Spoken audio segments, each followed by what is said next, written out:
one of these electric motors runs electricity from the wall into rotational energy.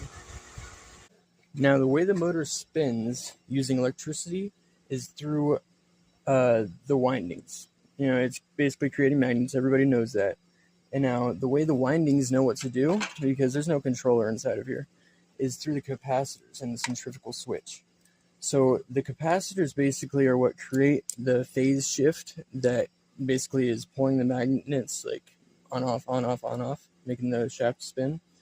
And it only uses the start capacitor at the beginning, though, because once that motor's spinning, it uses its own momentum to keep it going. It's also more efficient to run it off of only one winding using the run capacitor.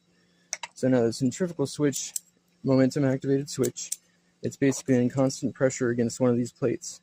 So when the switch is not spun up, it's connected to the start capacitor. When it's spinning, it's disconnected the start capacitor. Now, the way you can rate your capacitors for a motor is if you take the horsepower multiplied by 2,650 divided by your voltage. That'll give you your the microfarad rating for your run capacitor. Alright, sorry, I had to work that off camera just to make sure I can do it quick enough. So we've got 5. We're going to give our horsepower rating of 5. We're going to multiply that by 2,650.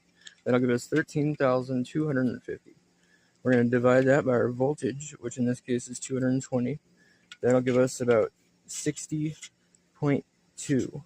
So that 60.2, that'll give us our run capacitor microfarad rating. Then to get the start capacitor, we're going to multiply that by 5.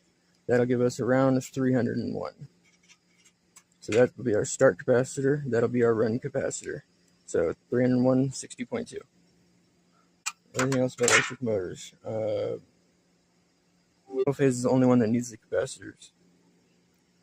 3-phase doesn't.